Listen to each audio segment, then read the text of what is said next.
کوئٹہ کا ہے, لاڑکانہ کا ہے, ملتان کا ہے, اس طریقے سے یہ ساری کی ساری موجود ہے جی. اور یہ ہے سچویشن اس وقت یوریا کھاد کی. تو کسانوں کا یہ حال ہو رہا ہے. مہنگی کھاد, ایک نمبر ایک مہنگی, اور دوسرا مل نہیں رہی, اور ہر دو صورتوں میں ان کو شدید ترین نقصان, مالی نقصان, معاشی نقصان. تو یہ ان کے پاس جانے ہیں. ابھی ایک مہینہ تقریباً سوا مہینے کے بعد یہ ان کے پاس جائیں گے ووٹ لینے کے لیے. تو ان کو کسان کیا سلوک کریں گے, یہ بہت جلد آپ کو اندازہ ہو جائے گا. تو بہرحال اب آتے ہیں سچویشن کی طرف. صورتحال یہ ہے کہ ایم کیو ایم نے جواب دے دیا ہے. ایم کیو ایم نے اپنے تمام حلقوں پہ اپنے امیدوار جمع کھڑے کر دیے ہیں جی. کراچی میں کوئی حلقہ بھی نہیں چھوڑا, کراچی, حیدرآباد, کوئی ایک حلقہ بھی نہیں چھوڑا. انہوں نے تمام حلقوں پہ اپنے امیدوار کھڑے کر دیے. اور جو یہ کہا جا رہا تھا کہ مسلم لیگ نواز سیٹیں مانگ رہی تھی, فی الوقت انہوں نے کوئی سیٹ بھی دینے کا اندیا نہیں دیا. سیٹ ایڈجسٹمنٹ کسے کہتے ہیں؟ سیٹ ایڈجسٹمنٹ کیا کرنا چاہ رہے تھے مسلم لیگ نواز والے کہ جناب آپ ہمیں وہاں سے کراچی سے جتوا دیں, شہباز شریف صاحب کو جتوا دیں یا مریم صاحب کو جتوا دیں, یہ کہا جا رہا تھا. تو انہوں نے کہا کہ اگر وہاں سے ایک سیٹ چاہیے تو لاہور سے ایک سیٹ ہمیں دے دیں, اور ادھر 2 سیٹیں چاہیے تو ہمیں لاہور میں 2 سیٹیں دے دیں. تو یہ سیٹ ایڈجسٹمنٹ اس طرح ہوگا, اس طرح نہیں ہوگا یک طرفہ طور پہ. لہذا وہ کام ہوا.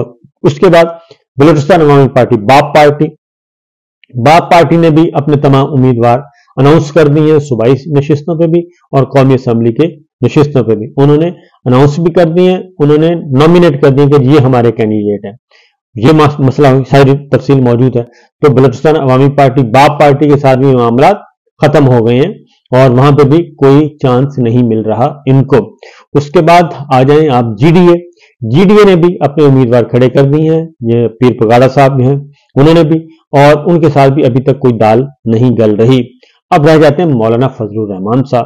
تو مولانا فضل الرحمان صاحب تو ان سے بھی زیادہ سخت لیتھل ہیں, اور دیکھتے ہیں آگے ہوتا ہے کیا. اس کے بعد یہ سب سے بڑا جو تھا تحریک استحکام پاکستان پارٹی کے ساتھ معاملہ تھا. تو استحکام پاکستان پارٹی نے 18 قومی اسمبلی کی نشستوں پہ اپنے امیدوار کھڑے کر دیے, 40 صوبائی اسمبلیوں کی نشستوں پہ اپنے امیدوار کھڑے کر دیے. لہذا وہ اس سے کم پہ راضی نہیں ہوں گے, 18 سیٹیں اور 40 سیٹیں صوبائی. تو یہ ہے اس وقت مسلم لیگ نواز کی صورتحال کہ ان کو جو کہا جا رہا تھا کہ جناب بس وہ زبردستی, آپ کو معلوم ہے کہ میں نے پہلے جب وہ بلایا تھا ایم کیو ایم والوں کو, زبردستی حکم ہوا تھا کہ جناب سلطنت جو ہے جاتی عمرہ کی سلطنت وہاں پہ حاضری دے, اور حاضری دے کے میاں صاحب کو سب کچھ اپنا پیش کر دیں. تو وہ آئے تھے بیچارے, مصطفیٰ کمال صاحب, خالد مقبول صدیقی صاحب آئے تھے, اور ان کا خیال تھا کہ کوئی عزت شزت کے ساتھ ہمیں ریسیو کیا جائے گا, لیکن وہاں پہ تو ماحول ہی کچھ اور تھا. لہٰذا انہوں نے جا کے پھر اپنی کمیٹی کو بتا دیا کہ ہمیں تو حکمن بلایا گیا اور ہمارے ساتھ یہ ہوا ہے, لہٰذا اب آپ فیصلہ کریں. تو ابھی تک آخری اطلاع آنے تک کوئی سیٹ ایڈجسٹمنٹ نہیں ہوئی. بلاول بھٹو صاحب میدان میں آ چکے ہیں, پیپلز پارٹی آ چکی ہے, پیپلز پارٹی بھی پاکستان مسلم لیگ نواز کے ساتھ اب مد مقابل ہے. اور جو بلاول بھٹو صاحب کی تقریریں ہیں اس سے ظاہر ہو رہا ہے کہ معاملات کوئی اچھے نہیں ہیں مسلم لیگ نواز کو. انہوں نے اب وہ پیار محبت والا جو ایک چل رہا تھا ہنی مون پیریڈ الیکشن سے پہلے, وہ ختم ہو گیا ہے. اور دوسرا مسلم لیگ نواز بھی یہ سمجھتی ہے کہ جناب ان کے ساتھ بھی ہاتھ ہونے والا ہے.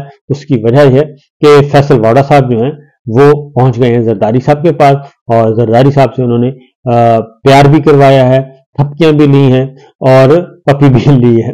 تو لہٰذا زرداری صاحب کے پاس فیصل واڈا صاحب پہنچ گئے.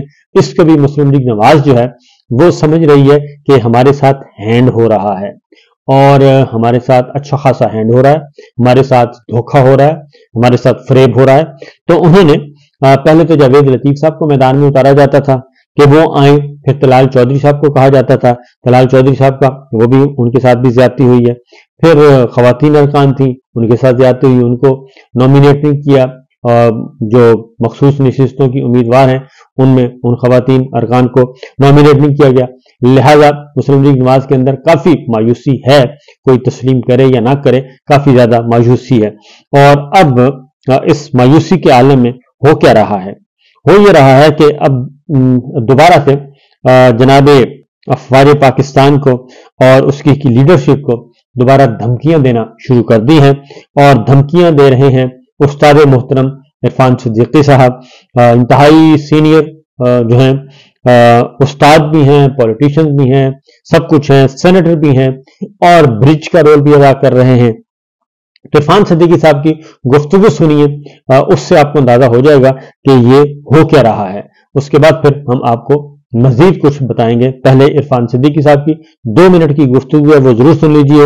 اس کے بعد میں بتاؤں گا کہ یہ گفتگو کرنے کی ان کو ضرورت کیوں محسوس ہوئی۔ 9 مئی سے جو معاملات 9 مئی کی شام کو اور 10 مئی کو رقم ہوئے، 7 ماہ سے زیادہ کا عرصہ گزر جانے کے باوجود ابھی تک ان معاملات کے بارے میں کوئی چیز سامنے نہیں آ رہی، عوام کو بتایا نہیں جا رہا، عوام کو کانفیڈنس پہ نہیں لیا جا رہا۔ تحقیقات کا ایک حصہ مکمل ہو چکا، فوج کے 18 سینئر آفیسر گھر بھیجے جا چکے۔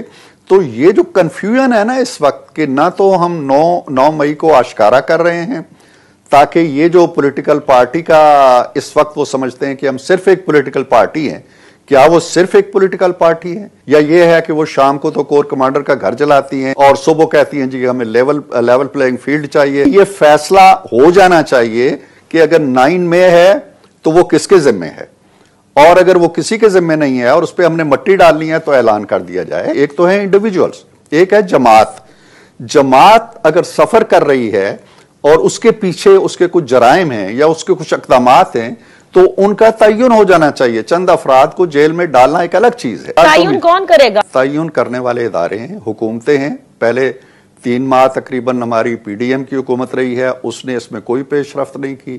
اس کے بعد اب 5واں 6واں مہینہ ہو گیا ہے، انٹرم گورنمنٹ کیئر ٹیکرز کو، انہوں نے کوئی پیش رفت نہیں کی۔ جو مقتدرہ ہے ہماری، یا اسٹیبلشمنٹ جس کو ہم کہتے ہیں یا فوج کہتے ہیں، جس پہ براہ راست حملہ ہوا، اس نے ایک موقف لیا، اس نے پریس کانفرنسز کی، اس نے بتایا جی کہ ہم پہ حملہ ہوا ہے، اور انہوں نے اپنا بھی احتساب کیا اور بہت سے افسروں کو نکال دیا، لیکن اس سے بات آگے نہیں بڑھ رہی۔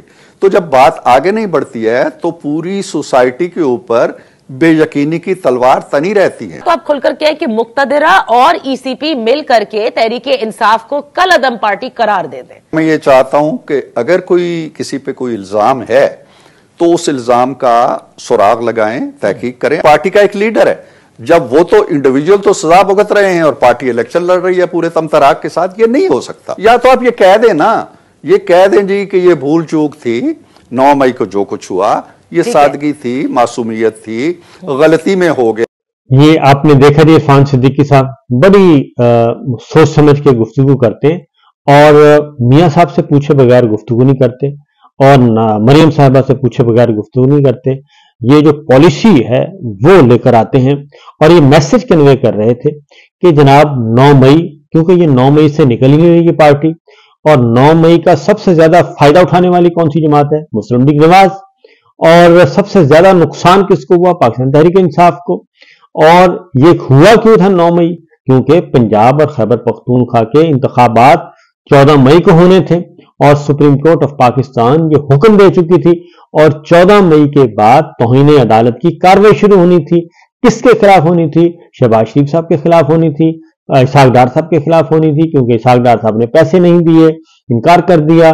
خواجہ آصف صاحب کے خلاف ہونی تھی، وزیر دفاع، انہوں نے سیکورٹی نہیں دی۔ وزیر داخلہ رانا صاحب کے خلاف ہونی تھی، انہوں نے سیکورٹی نہیں دی۔ اور الیکشن کمیشن آف پاکستان کے خلاف کارروائی ہونی تھی۔